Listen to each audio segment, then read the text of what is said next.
Welcome to Wednesday, the 5th of June, 2024.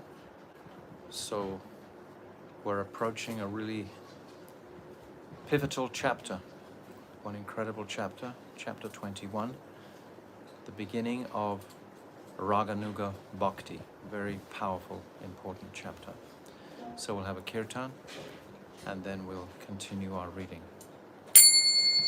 Jaya Radha Madhava Jaya Kunja Bihari Jaya Radha Madhava Jaya Kunja Bihari O Jaya Radha Madhava Jaya Kunja Bihari Jaya Radha Madhava Jaya Kunja Bihari Jaya Gopi Janavallabha Jaya Girivaradhari Jaya Girivaradhari Jaya Gopi Janavallabha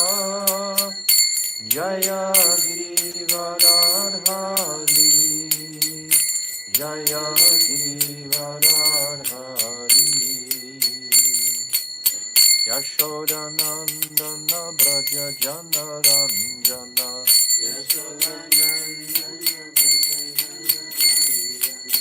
Yashodanandana Braja Janaranjana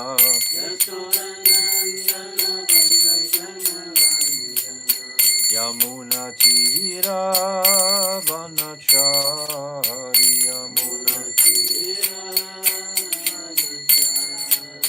Yamuna Tira Vanachari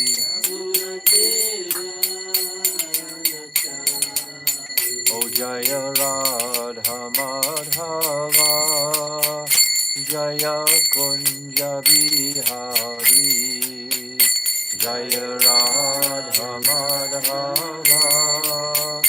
Jaya Kunja Bihari O Jaya Radha Madhava Jaya Kunja Bihari Jaya Radha Madhava Jaya Kunja Bihari Hare Krishna Krishna Krishna Hare Hare Hare Ramo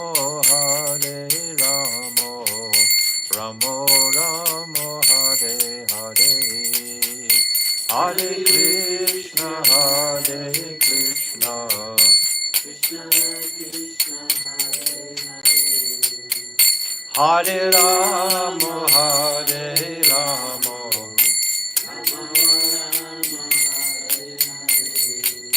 Oh Hare Krishna Krishna Krishna Hare Hare Hare Ramo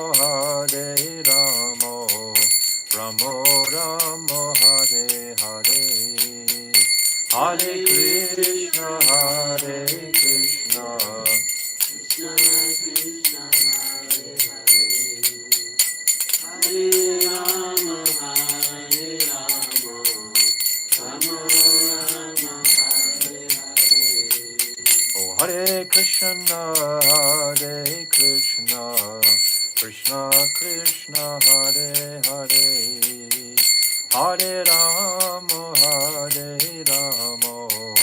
Ramo Ramo Hare Hare Hare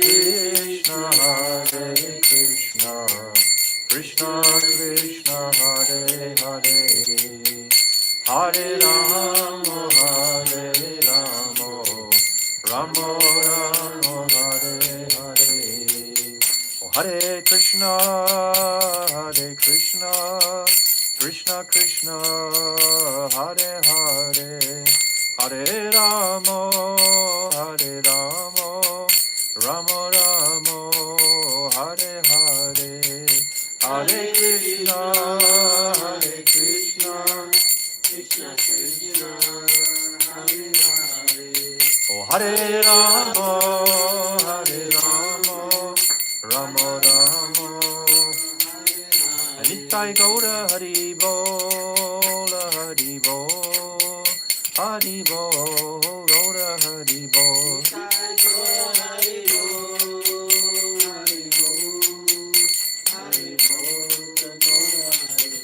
Jaya Nityananda Rai, Jaya Nityananda Rai, Nityananda Rai, Jaya Nityananda Rai. Jaya Nityananda Rai, Jaya Nityananda Rai, Nityananda Rai, Jaya Nityananda Rai. Oh Jaya Sakshi Nandan, Jaya Gaura Hari, Sakshi Nandan, Jaya Gaura Hari. Jaya Sakshi Nandan, Jaya Gaura Hari. Oh Jaya Radha, Madana Mohan Radha, Madana Mohan Radhe.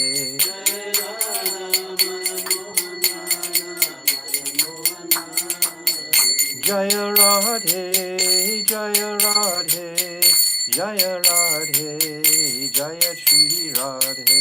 Jaya Radhe, Jaya Radhe, Jaya Radhe, Jaya Shri Radhe.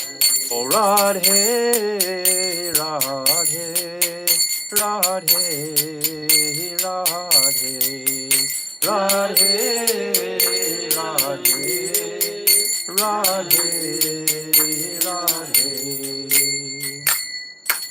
Jai Shri Guru Garanga Ganhavika Giridhari Radha Madan Mohan Ju Ki Jai Ambrisha Nandini Vajeshwari Radharani Ki Jai Nityananda Rai Ki Jai Sachinandana Gaurahari Ki Jai Srila Bhaktivinoda Thakur Ki Jai Surabhi Kund Ki Jai Jai Nitya Lila Pravishta Om Astotar Shishimad Srila Bhaktivedanta Narayan Goswami Maharaj Ki Jai Jai Nitya Lila Pravishta Om Astotar Shishimad Srila Bhaktivedanta Swami Srila Prabhupada Ki Jai Jai Nitya Lila Pravishta Om Astotar Shishimad Srila Bhakti Pragyan Keshav Goswami Maharaj Ki Jai Jai Jagat Guru Nitya Lila Pravishta Om Astotar Shishimad Srila Bhakti Siddhanta Saraswati Goswami Prabhupada Ki Jai Jai Paramahamsa Mahabhagavat Srila Gaurikishore Das Babaji Maharaj Ki Jai Jai Saptam Goswami Srila Satchidananda Bhakti Vinod Thakur Ki Jai Jai Vaishnav Sarvabhauma Jagannath Das Babaji Maharaj Ki Jai Jai Srila Baladevi Dibhushan Gaudi Bharantaracharya Ki Jai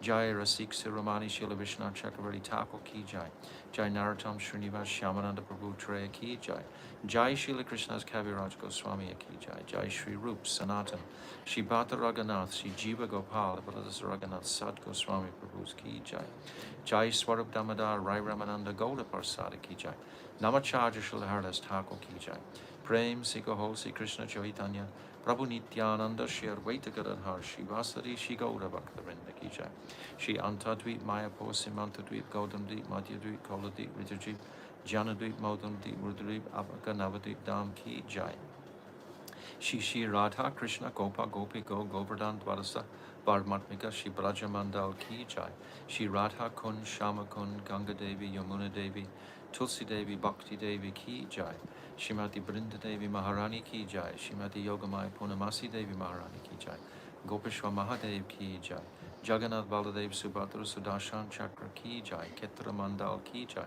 Sarva Vigna Vinasakari Shina Shingadev Bhagavan Ki Jai Bhakta Pravar Shri Prahlad Maharaj Ki Jai Charidam Ki Jai Chari Sampradaya Ki Jai Chari Acharya Ki Jai Akara Mataraj Shri Chaitanya Mat Ki Jai Shri Keshav Ji Gaudiya Mat Ki Jai Grantaraj Srimad Bhagavatam Ki Jai Harinam Sankirtan Ki Jai Anantakota Vaishnava Vrinda Ki Jai Samagat Bhakta Vrinda Ki Jai Gaur Premanande Hari Hari Bol Om Agina Timirandasya Gyananjala Shalakaya Chakshu Unmilitam Jena Tasmai Shri Guruve Namaha Guruve Gauda Chandraya Radhikaya Tadale Krishnaya Krishna Bhaktaya Tarabhaktaya Namo Namaha Shri Chaitanya Manobhishtam Shtapitam Jena Bhutale Swayam Rupa Kadamayam Dadati Swapadantikam Priya Sarupe, Daita Sarupe, Prema Sarupe, Sahajabi Rupe, Nijana Rupe, Prabhueka Rupe, Tatana Rupe, Swavilasa Rupe,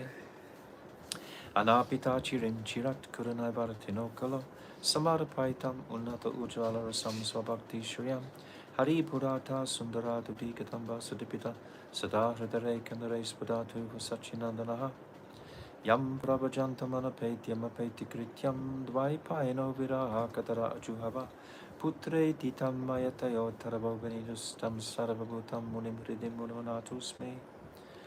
Bhaktiya Vihina Aparada Lakshay Shibdascha Karmadi Tarangamadye Kripa Maitvam Sharanam Prapana Brinde Namaste Charanarvindam Pajami Radam Aravinda Netram Smarami Radam Madhurashmitasyam Vadami Radam Karuna Varadram Tato Mamanasti Katyana Kapi Tavaivasmi Najivami Tvaivina Iti Vignaya Rate Tvam Nayamam Charanantikam. I'm first of all offering millions and millions of Dandavat pranams unto the lotus feet my most beloved Gurudev Nitya Lila Pravishta Om Asto Taratara Shishimad Srila Bhaktivedanta Narayan Goswami Maharaj. And I'm offering the same again millions and millions of times unto the lotus feet of our beloved Nitya Lila Pravishta Om Asto Taratara Shishimad Srila Bhaktivedanta Swami Srila Prabhupada. And again I'm offering my Dandavat pranams to our dearmost Namo Bhakti Vinodaya Sachidanandanamani Gauda Shakti Swarapaya Rupanuga Varayate, and to all our illustrious Rupanuga Guru Vargya and all the Vaishnavi devotees of the Lord, my Dandavat pranams to all of you. Vanchakalpa Tarubhyascha Kripa Sindhuvevacha Patitanam Pavnebhyo Vaishnavena Namaha. So now continuing with our Falshruti. Yesterday I had to go out, so I wasn't able to do yesterday.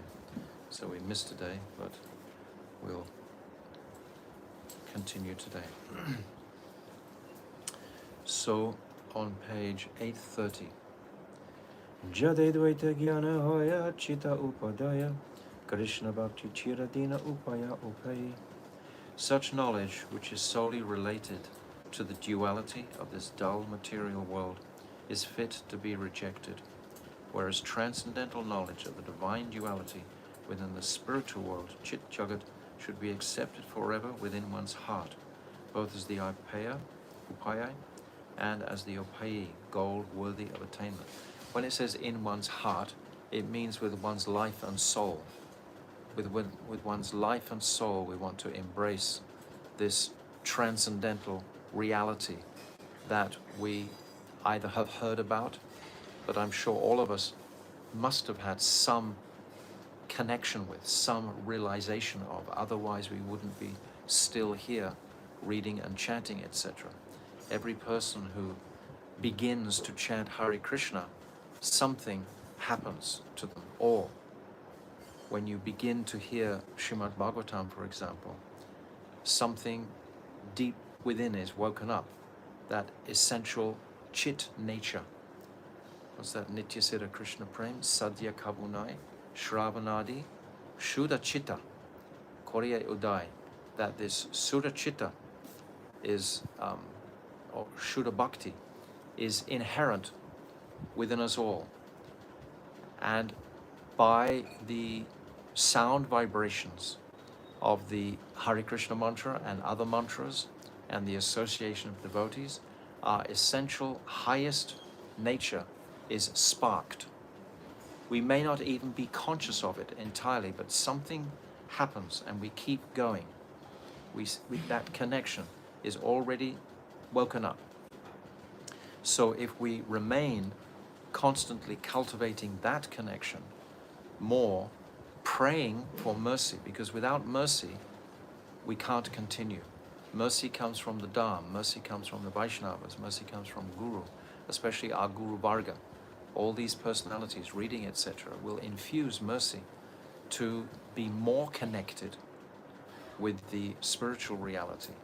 But to become more connected with the spiritual reality, we have to let go of much connection with this material reality, which we've just been brought up with for so many years. We have to let that go, either gradually or radically, or however you choose to approach it, but one way or another, the two can't really remain compatible to make progress. This association with the Mayic energy, our fascination with the Mayic energy, we pray to be purified of, so that this duality, such knowledge related to the duality of this dull material world. I mean, there's so much apparent knowledge available. This is the age, we call it sometimes, of information. We have so many on our phones, etc., accesses to all kinds of information, which for the fertile mind can become fascinating and interested in all these different topics. But where is it going to lead you? It's called Bautik Gyan, knowledge of this material realm. And it's not going to enhance our transcendental connection. It's like this enthusiasm for that goal we are praying to be inspired towards.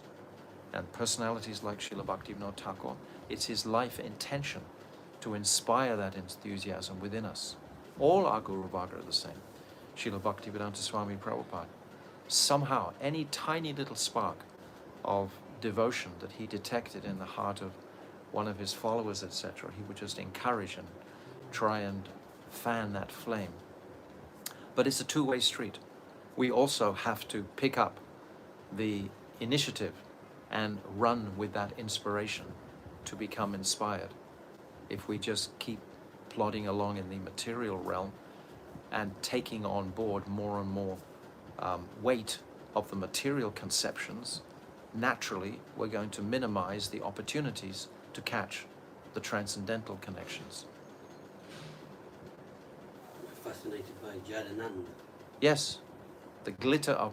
Initially, when we had in the Tatashta, there was a time, spiritual reality is beyond time, but there was a time when that soul had a choice. And it's described that the glitter of Maya was attractive. And we came that way. We went towards that way, that direction. So is it still glittering? Is the Mayic energy still glittering for us with tantalizing prospects of material pleasure in one way or another? We have to analyze and diligently address. And the way to offset is to get more of the higher taste, param drisva nivartante. It's the higher taste that's going to carry us across. The longer you stay in the holy Dham, the more you focus on Mahaprabhu or Radha and Krishna's pastimes, the more good association we have, then the more we will be inspired in that direction. Because it's that enthusiastic inspiration that's going to bear fruit. Utsaha. Enthusiasm, yeah. Jiva kabu jadanai, Hare kabu nai, Hari saha jiva chintya beda beda mai. The jiva is not a product of dull matter. He's saying the same thing again. Nor is he Kevala Advaita, absolutely one in all ways with Sri Hari. He's not God also, both. The jiva is inconceivably different and non-different from Hari. So this is a fascinating topic.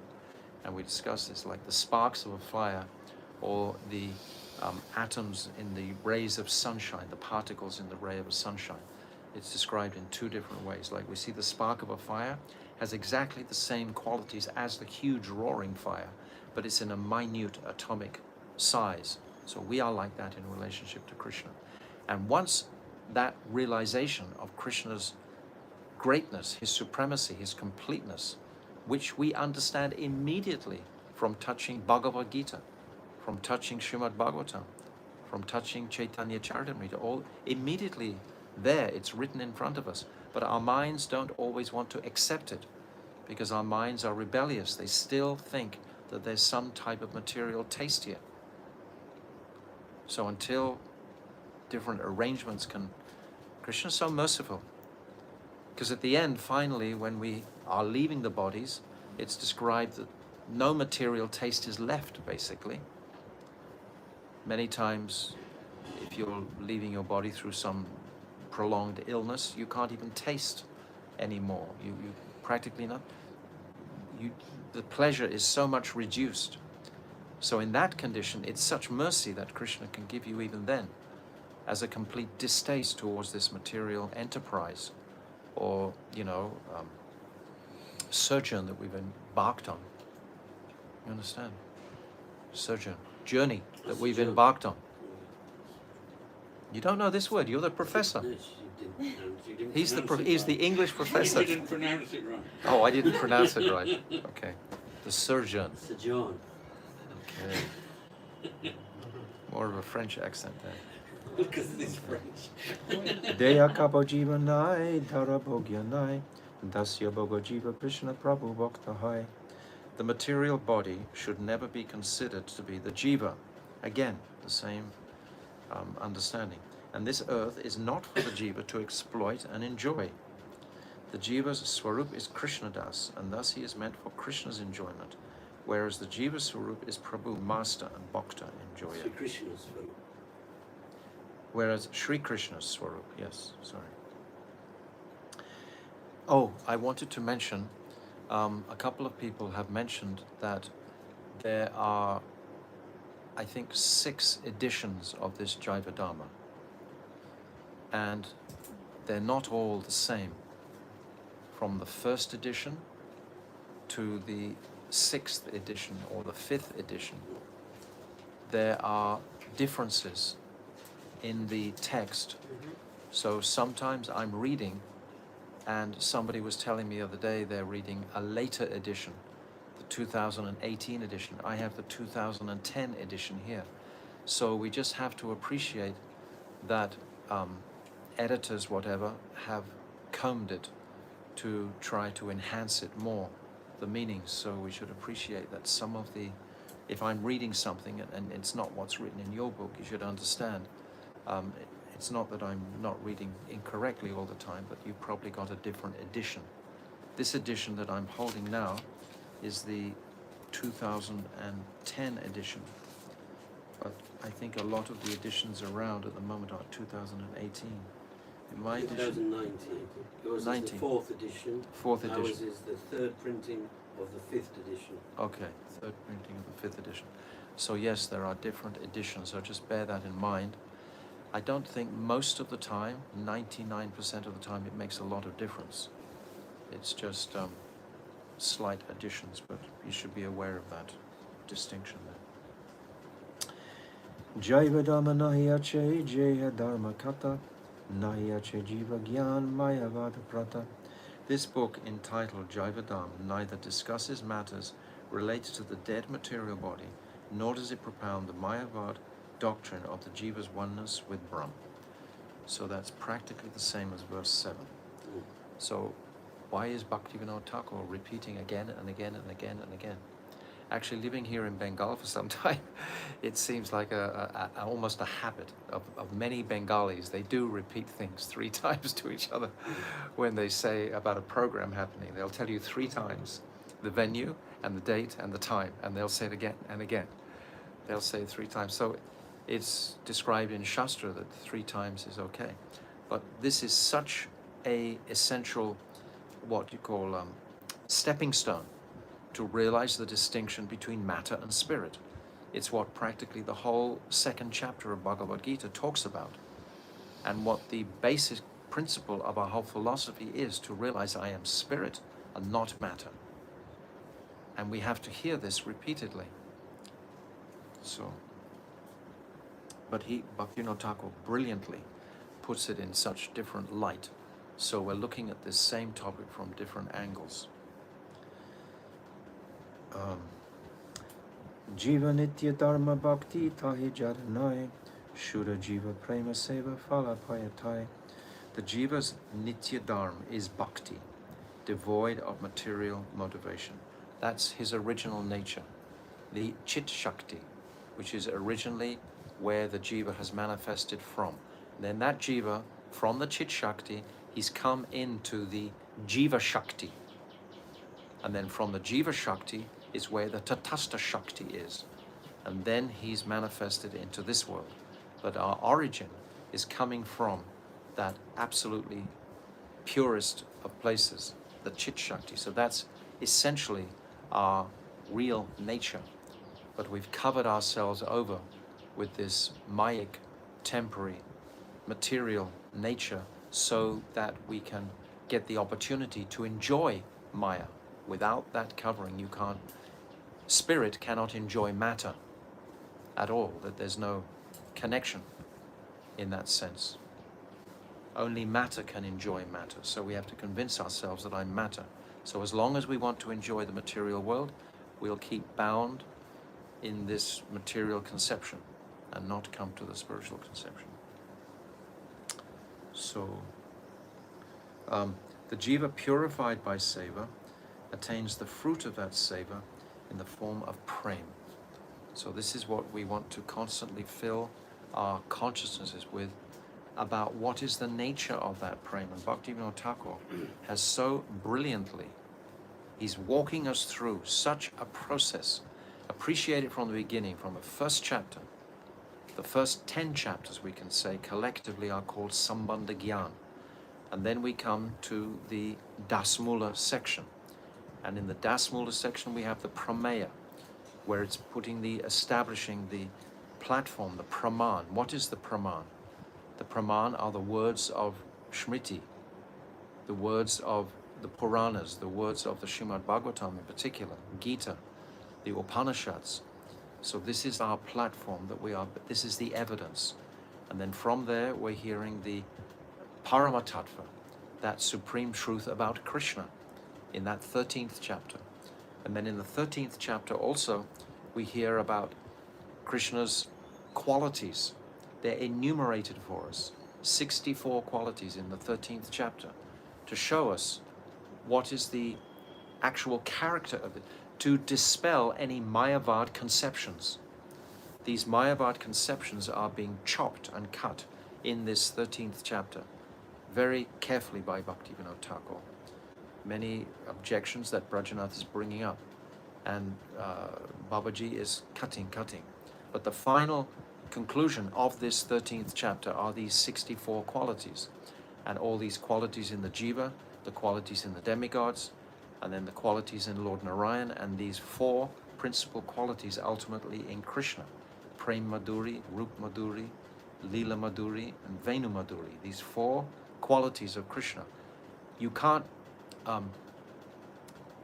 imagine this person doesn't have character once you just even say those 4 qualities.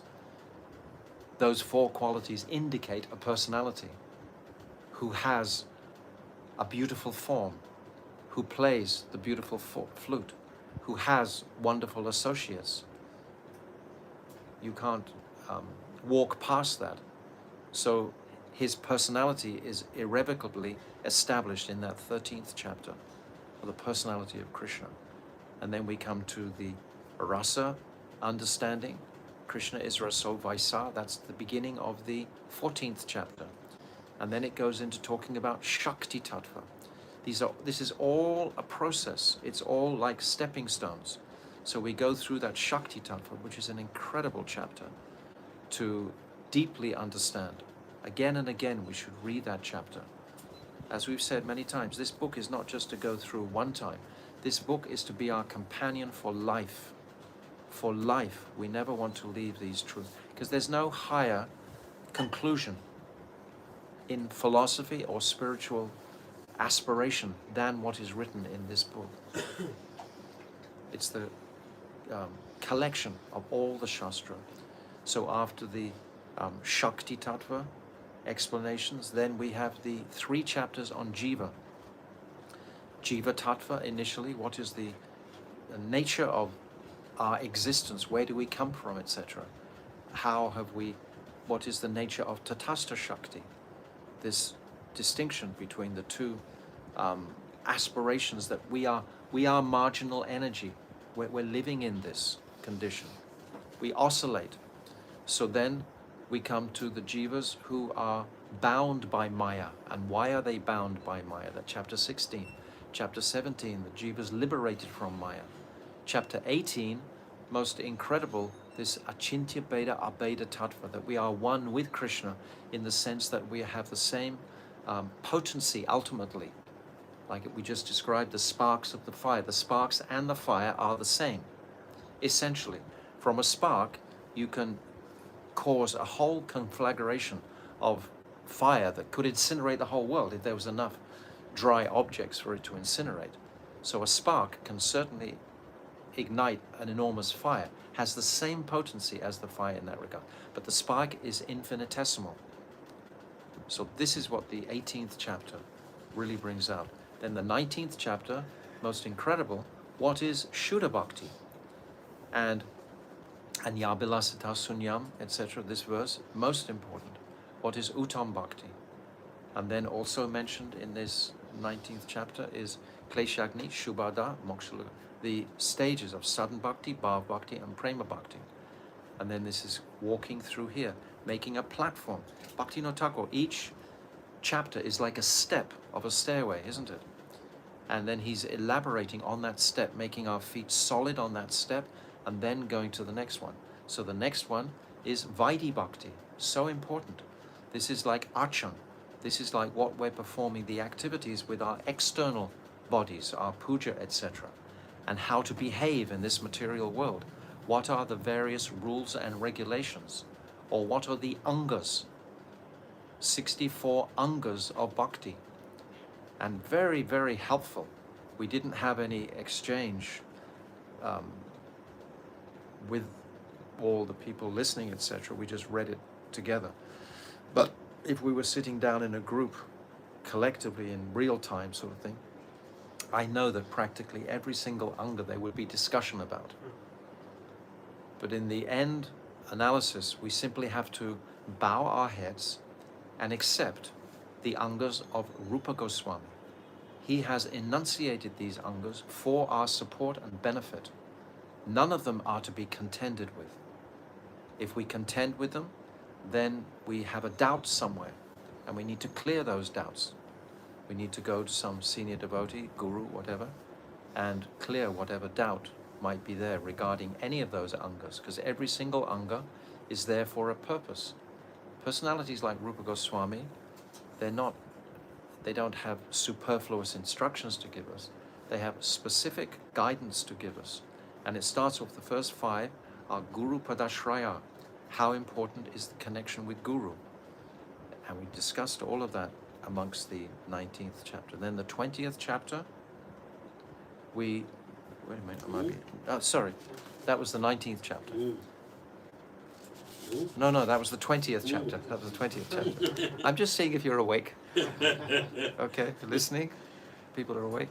So the 19th chapter was the introduction to Shuddha Bhakti. Yes. The 20th chapter is Vaidhi Bhakti. And now we're coming into this most remarkable chapter of Rag Sadhan Bhakti, Raganuga Sadhan Bhakti. And these topics are to be appreciated initially, internally. Raganuga Bhakti is an internal path. Vaidhi Bhakti is the external, Achan. Raganuga is the bhajan. There's distinction here. I sent one audio around today from my Gurudev, and he's explaining something of this. Can you repeat, sorry? Achan is the external, the rules and regulation, how to behave correctly in the world. And the internal is our bhajan, is our reflection, introspection. And that doesn't necessarily have a voice piece, so to speak. It's something that is very confidential within the heart. It doesn't have to be pasted on Facebook every time you have a epiphany go off or some type of realization go off. You know, we're not looking for kudos in the material world according to our various internal appreciations. They're not for other people. Otherwise, everything just gets lost completely when we try to verbalize various realizations that we might have had. So Bhaktivinoda Thakur is going to give us these guidelines very carefully. So we start off with this chapter. But what I'm just trying to explain is the sequence. I don't want any of us to miss the beauty of the sequence that Bhaktivinoda Thakur is giving here. going through the chapters, capturing each chapter, knowing what each chapter has in its jewels and gifts, and how it's an accumulative effect of where we're coming to. It's like a snowball effect. We're building up the basically to come into this chapter now. It's like we read the first 9 cantos of Srimad Bhagavatam before we have the eligibility to come into the 10th canto. If we don't have knowledge of these first 9 cantos, something's going to be very much missing. Definitely. The respect and veneration for the path will be missing if we don't honor the first 9 cantos. So if we haven't honored these first 20 chapters of Jaiva Dharma, we just want to jump to this chapter, for example, then we're not going to really get the full benefits from it at all. There's not going to be the background accumulation of sukriti and sanskar. Every chapter will create a certain type of impression for us. A sanskar will be there. Understand the nature of sanskars when we come in contact with a spiritual experience. And these spiritual experiences happen while we're reading the various chapters. So it's an accumulation of sanskars. These sanskars will go into our next birth. There's 2 types of sanskars. Praktana sanskar, which means ancient sanskars. We're coming into this birth with ancient sanskars. Then there's adunika sanskar, sanskars that we create now, in this present birth.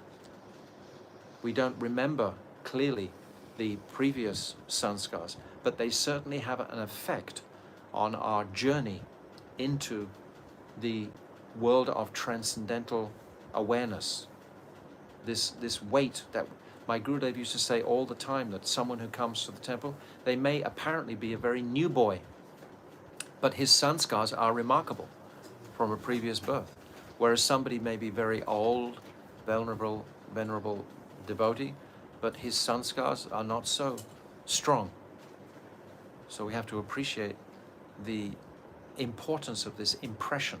So from each chapter, impressions are made in the heart, on the screen of the heart, and they will go into our next birth.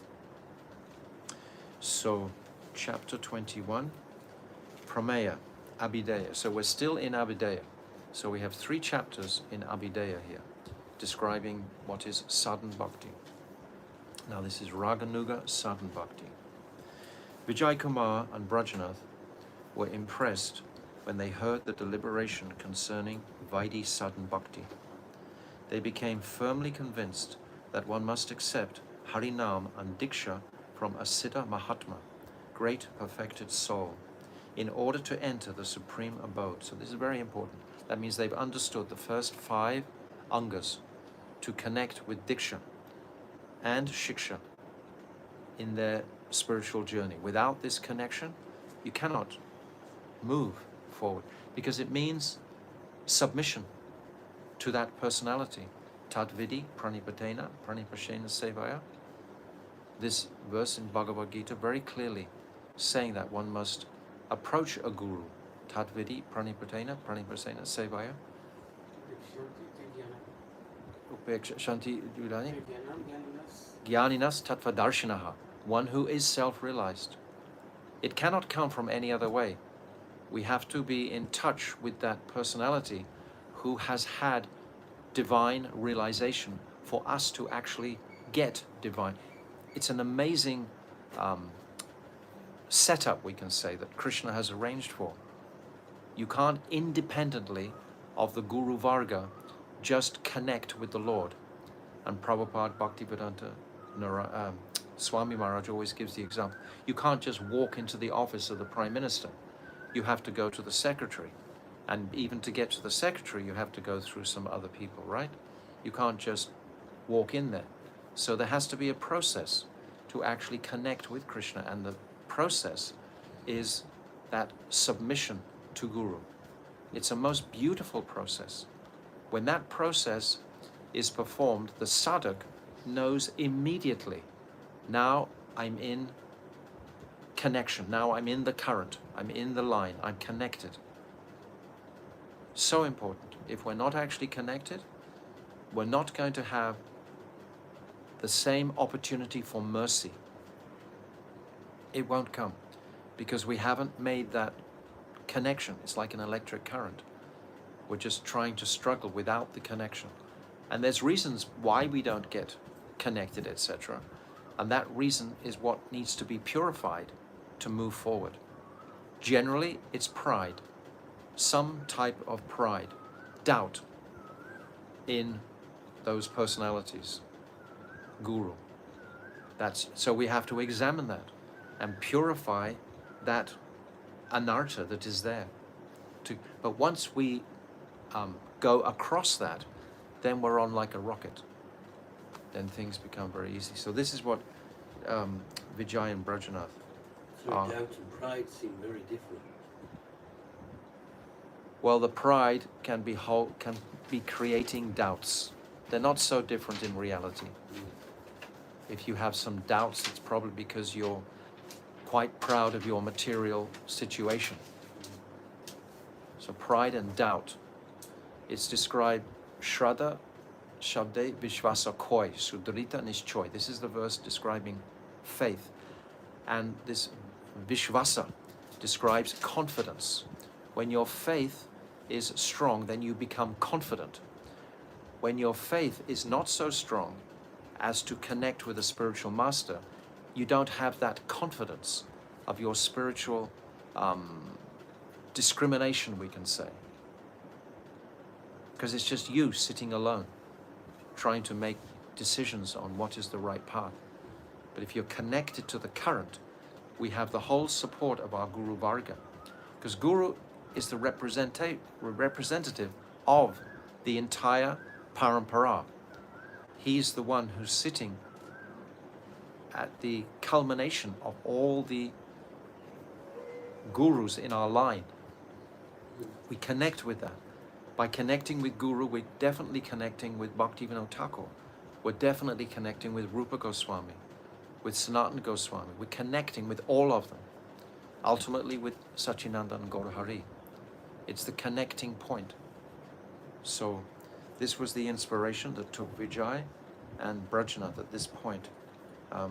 They became firmly convinced that one must accept Harinam and Diksha from a Siddha Mahatma, a great perfected soul, in order to enter the supreme abode. They therefore decided to accept Diksha from Siddha Babaji Maharaj the very next day, so as not to lose any time. So of course someone might immediately object, oh well, where is a Siddha now? I don't have the vision to appreciate a Siddha. Well, that's our unfortunate state, that we haven't cultivated sufficient spiritual respect for all the Vaishnavas. Any Vaishnava practicing has great jewels and great gifts to offer to the world. Any Vaishnava who's doing a semblance of pure sadhana and is not so interested in the material world. But if we have that non-envious mood, that feeling, Krishna himself, this actually is Krishna's department. He will make the arrangement in our lives because he wants us to come out of our conditioned nature. He will make the arrangement for every single jiva to come in contact with someone who is able to actually bring them to a higher stage. Krishna will arrange that one way or the other, in one form or another. Even, for example, like I shared the other day in my own personal life, I had 2 bogus gurus for the first 10, 12 years of my life. But still, I was connected with the temple, doing all the temple activities with great faith, doing all of these things, getting purification, coming as close into the understanding of what are the devotional precepts, etc. And then at the right time, my guru now, Bhaktivedanta Narayan Goswami Maharaj, came into my life. So it can be like that. But there's no loss from what I went through before.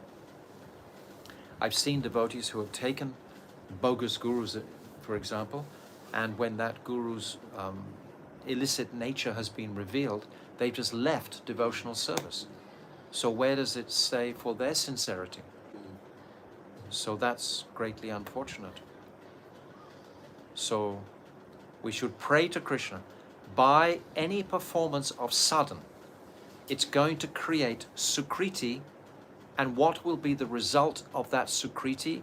It will be to give us an opportunity to connect with Guru. That's the result. Like, for example, if you just think, well, I'll just worship Prabhupada, like the Ritvik group. I won't actually accept a living Guru. This is actually completely bogus. Nevertheless, by just worshipping Prabhupada, you will get the sukriti to come in the presence of a realized soul who you can connect with. That's what it will do. But if you just try to worship Prabhupada separately from that and expect to have higher spiritual realizations, that will never, ever, ever happen. Because you have to have a direct Guru. Always it has to be. Bhakti is imparted from one heart to the next heart. It's transmitted. There's a transmission physically that takes place from Guru to Shishya to disciple. It's a physical transmission. Is that the right word? Transmission that takes place in the heart, connected with affection and a mood of submission. That mood of submission must be there. Otherwise, how can someone who has that jewel actually give it to somebody else? There has to be that acknowledgement that this personality has something that I desperately want. You understand everything? So these are thoughts, topics. I'm trying to imagine what other people are perhaps thinking when they're hearing this, reading this, and trying to answer any questions that might arise. There in the Bhagavad Gita it says, I personally come, doesn't it? Krishna says. Yes, so Krishna comes in the form of Guru. Right. Krishna will come. Guru and Krishna. I take care Sakshata vitre nasamasta shastre. Guru and Krishna are the same. Why is Guru and Krishna the same? Because they both have the same desire for the welfare of the jiva. They both have, confirmed, they both have the same desire. Krishna and Guru have the same desire to bring the conditioned soul out of that darkness. Krishna is waiting. Krishna knows that there's going to be no happiness ultimately in the jiva's life until he connects with transcendence. It cannot happen. But if we're doubtful, we think, yes, I'll get a little bit of material sense gratification before I go, then we'll just remain in the darkness of the Mayic illusion.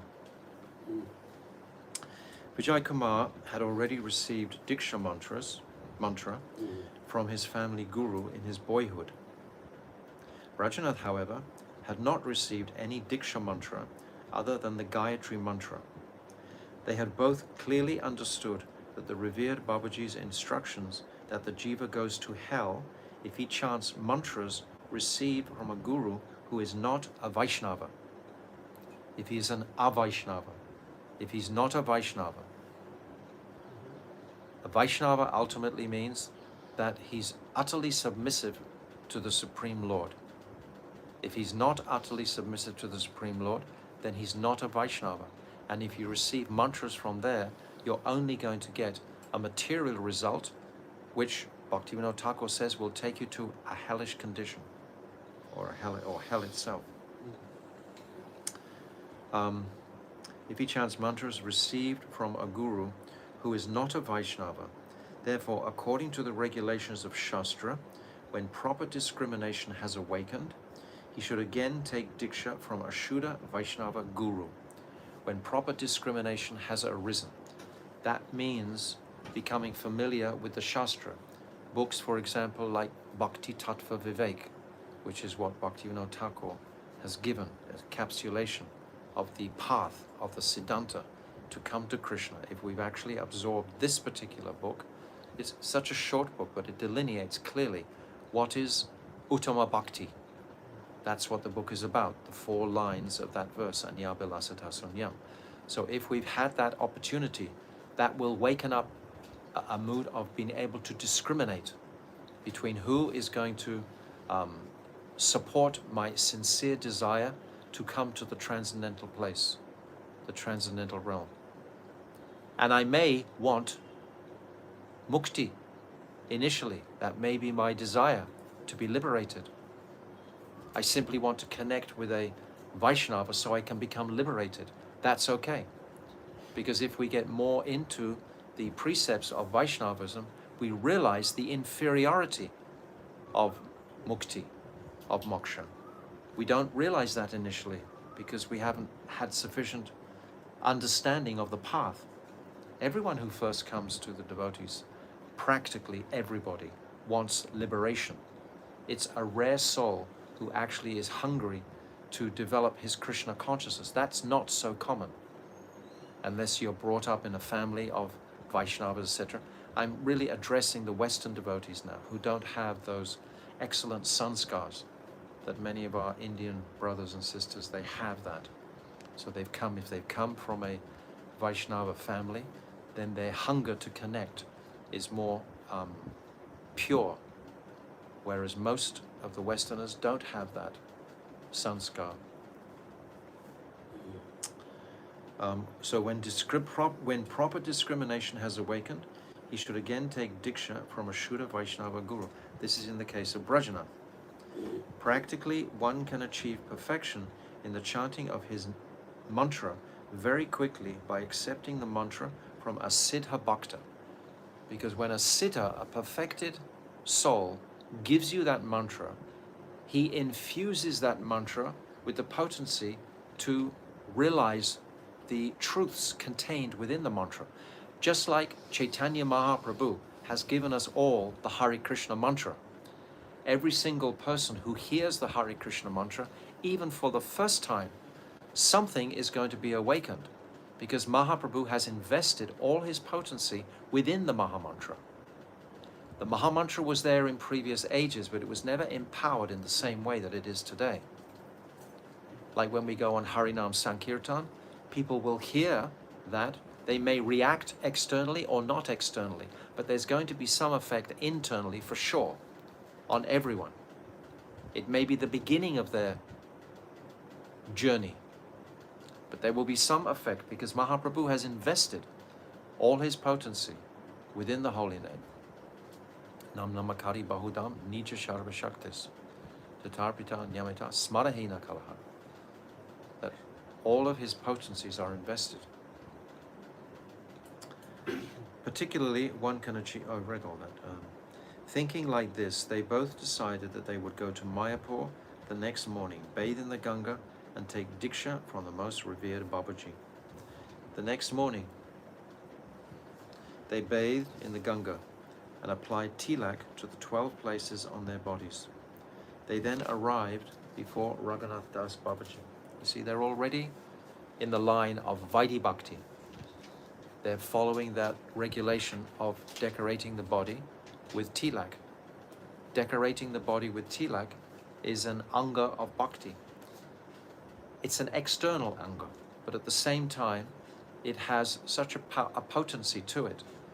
By honoring your body to Krishna, by putting those marks on your body. And when you put the marks on, we put them on with mantra. We should say the mantra, Keshav, Madhav, Govinda, Govinda, Vaishnava, Shava, all these, the mantras. Keshav, Madhav, Narayan, Madhav, Govinda, Vaishnava. Yes, go through all these mantras clearly. Krishna loves to hear those names. Madhusudan, Trivikraram. He loves to hear the names. And offered prostrated obeisances at his lotus feet. Babaji Maharaj, being a Siddha Mahatma, a Siddha Vaishnava, understood their minds. But as a matter of etiquette, he said, "Why have you come here today so early in the morning? What is the matter?" Vijay Kumar and Brajanath humbly replied, "O Master, you know that we are very lowly and destitute of spiritual wealth, so kindly take pity on us."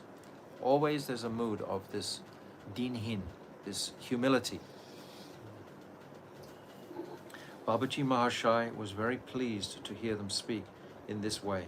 Of course, someone's going to be endeared if someone approaches them with humility. Who will not be endeared? You know, even if a son approaches his father with humility, the father will be immediately endeared. Humility is such an attractive quality. It's the most attractive quality. It's the quality that is required for the transmission. He called them into his kutia separately and bestowed upon them the mantra consisting of 18 syllables. This, I understand, is the Gopal mantra. It's not the full, the Guru Gayatri mantra, the Gora mantra and the Gora Gayatri mantras. I'm just trying to understand where the origin of the Gora mantras is from. I have a feeling, I think that they were manifested by Srila Bhaktisiddhanta Saraswati, but I have to do some more research on that to understand that. This is what I'm understanding. Because previously they weren't there in the same way. Bhaktisiddhanta Saraswati, he manifested, I believe that. But I have to do some research there. So this 18 syllable one is the Gopal mantra. If we count the syllables in the Gopal mantra, it's 18 syllables. On receiving and chanting the mantra, they both became intoxicated with Mahaprem. How amazing. This Gopal mantra is so potent. There was a time in the history of my Gurudev, it's recorded how he actually brought one dead boy back to life again with the strength of the Gopal mantra. He chanted it loudly in his ear. But when he'd done that, he told the devotees at the time, I will never do that again. That's not the purpose of the mantra. But there was one time when he did that, but he never did it again. It's not to be used in that way. Intoxicated with Mahaprem, and started dancing, crying out, Jai Gauranga, Jai Gauranga. Around their necks, they wore 3 strands of tulsi beads. The beautiful sacred thread was draped about their bodies, which were marked with tilak in 12 places. Their faces were charming. They exhibited some sattvic vikar, transformations of ecstasy, and tears flowed incessantly from their eyes. This is an indication, my Gurudev used to explain, of their previous sanskars. All the way through these 2 personalities that Bhaktivinoda Thakur has made the main characters, they've been described like as having tremendous sanskar and sukriti. It's described when they first start chanting Harinam, immediately they experience Shuddhanam. Immediately. This indicates their sanskar and sukriti. Tears flowed incessantly from their eyes. When Babaji Mahashai saw such beautiful forms, he embraced them and said, Today you have sanctified me. So from all directions we're hearing the quality of humility demonstrated from Vijay, Rajanath and Babaji. Again and again they relished the dust from Babaji's lotus feet and rubbed it on their heads and on all their limbs. At that time, in accordance with Brajanath's previous arrangement, their 2 servants arrived with a large quantity of food offerings, bhoga, for Sriman Mahaprabhu. With folded hands, Vijay Kumar and Brajanath requested that the bhoga preparations should be offered, and the venerable chief among the bhaktas of Srivasangam instructed the pujari to offer the bhoga to the deities of the Sri Sri Panchatattva. So this is a very sweet picture we're getting here. Conch shells and bells sounded, and the Vaishnavas took up cymbals, kartals and mridangas and began to sing the Bhoga Arati song before Sriman Mahaprabhu. Many Vaishnavas gathered, and the Bhoga offering was accomplished with great ceremony. Arrangements were then made for distributing prasad in the Natya Mandir dancing hall. Hearing the loud sounds of Harinam, all the Vaishnavas assembled together, bringing their lotas with them. So, smart. Then they loudly chanted the glories of Mahaprasad and began to honor Prasad. Brajanath and Vijay Kumar did not want to sit down immediately because they were waiting for Mahaprasad, the remnants of the Guru and the Vaishnavas. However, the foremost of the respected Babajis made them sit down, saying, "You are Grihastha Vaishnavas. We will be blessed by offering prostrated obeisances unto your lotus feet." So that's very beautiful. It's not clear. Saying that they are Grihastha Vaishnavas, we will be blessed by offering prostrated obeisances unto your lotus feet. They are recognizing that they are residents of the Dham. Perhaps these Vaishnavas may not have been born in the Dham that are saying like that, but they're seeing the effulgent nature of these two personalities after they've received their Diksha mantra from Babaji. And they're seeing the beauty of these Vaishnavas, so they're ready to give them all respect. So it's not related to them being grihastas, but they want to give them respect.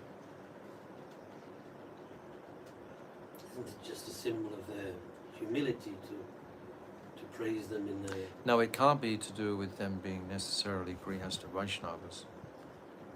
I mean, a Grihastha Vaishnava is not necessarily superior to a Brahmachari Vaishnava. So, It just seems to me just to be a mark of humility. Just, yes, well, that's the overall expression here. mm. That's what I understood always Mm. previously. It doesn't matter if it's Grihastha or this or that. Yes, perhaps he's just quoting out, "You are Grihastha Vaishnavas," like that, because that's the truth. They are Grihastha Vaishnavas, even though Brajnath isn't married Mm. and Vijay Kumar is more or less separated from his wife, but they're considered to be Grihastha Vaishnavas. So it's an expression of humility. That's how I interpret it. "You are Grihastha Vaishnavas. We will be blessed by offering prostrated obeisances unto your lotus feet." So because of their demonstration of such humility, not sitting down, wanting to serve, wanting to wait for the Maha Prasadam, the Vaishnavas have recognized this quality and they're ready to offer them respects. And just like in the very beginning, Prem Das Babaji, when he receives Sannyasi Thakur, he offers him obeisances immediately, even though he's in the dress of a Brahmagyani sannyasi. He's still offering him obeisances, asking for his mercy. He's still asking for his mercy. So it's kind of connected with what we were saying about searching for a Siddha Mahatma Guru. We can ask for the mercy in any respectable Vaishnava. You understand? Mm. I think we understand more as we go through. Mm. I'll just read a little bit more. Time is almost gone. So Vijay Kumar and Brajanath said humbly with folded hands, "You are great renounced Vaishnavas." So that's the distinction. Renounced Vaishnavas. We will be very fortunate if we can partake of your ambrosial remnants, and it will be an offense if we sit with you. Mm. So it's reciprocal exchanges here. The Vaishnavas replied, "So far as Vaishnavism is concerned, there is no difference between a householder and a renunciant. Vaishnavas are compared only according to their devotion. The more advanced Vaishnava is simply the one who has the deeper devotion for Sri Krishna." Such an important paragraph. It's the degree of devotion which places any Vaishnava in a superior position. To assist another Vaishnava, what is the degree, the extent of their devotion? Understand? It's a beautiful paragraph. They all sat together conversing in this way and honoring Prasad. It's indicative also of their understanding of Tattva and Siddhanta.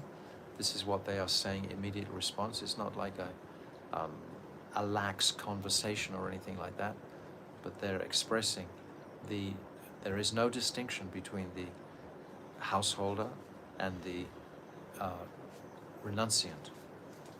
They all sat together conversing in this way and honoring Prasad, but Vijay Kumar and Brajanath waited quietly, faithfully keeping their Prasad in front of them.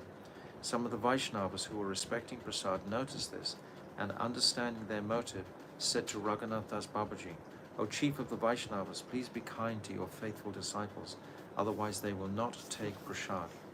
When elderly Babaji heard the Vaishnava's request, he gave some of his Prasad to Vijay and Brajanath.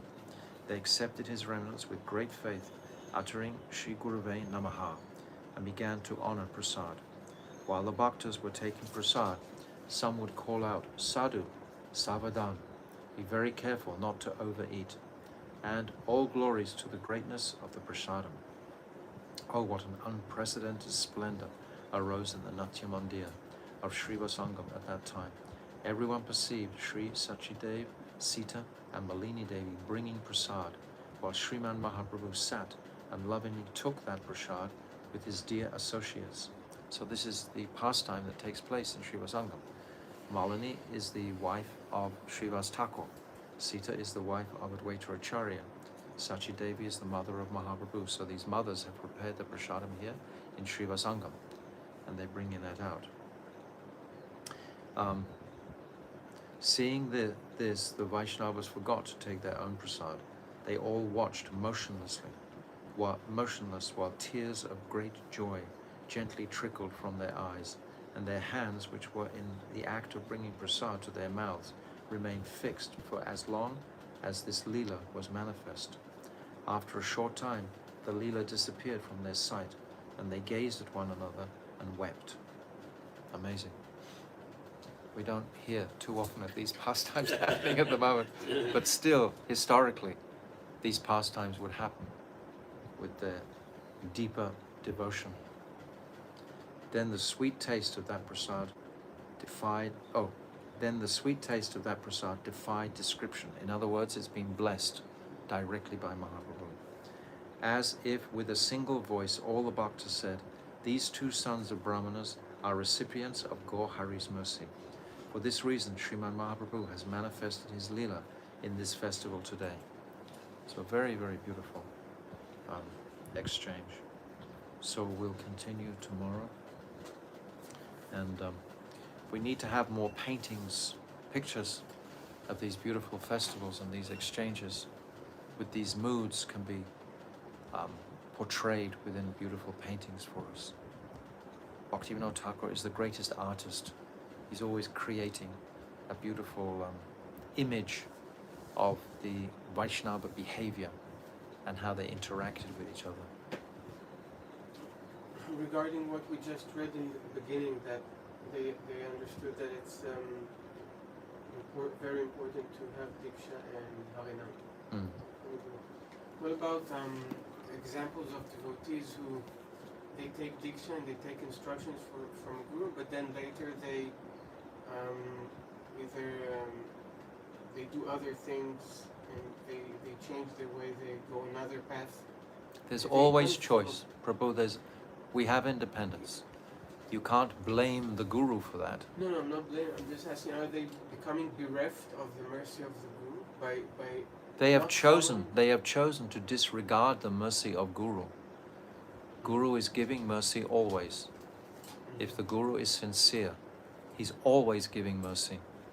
But if someone independently doesn't want to take that mercy, what can the Guru do except pray for his welfare? Because we see this often. Actually, more people leave than stay. So it's a very common occurrence. But always we appreciate the independent nature of the jiva in every single condition. If you're given an incredible plate of Mahaprasad, you still have the independence to take it or leave it. It's still up to you whether to capitalize on that opportunity or not. Always. Because ultimately our independent rasa is going to manifest.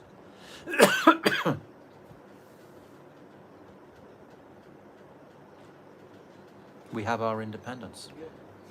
And you can't, that's inherent.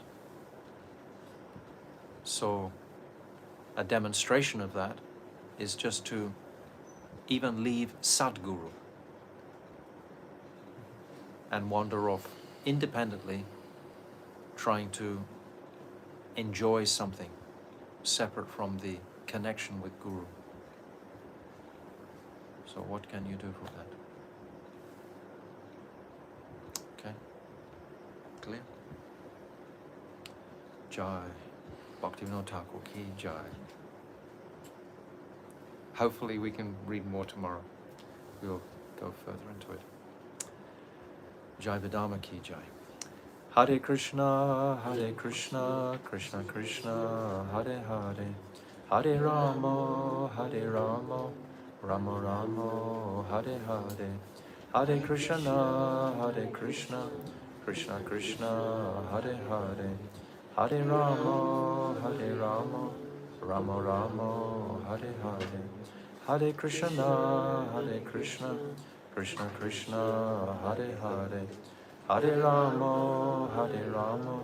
Rama Rama, Hare Hare. Nitai Gaura Hari Bol, Hari Bol, Hari Bol, Gaura Hari Bol. Nitai Gaura Hari Bol, Hari Bol, Hari Bol, Gaura Hari Bol, Gau Premanande, Hari Hari Bol. Vancha Kalpa Tarubhyascha, Kripa Sindhu Vivacha, Patitanam Pavnibhyo Vaishnavena.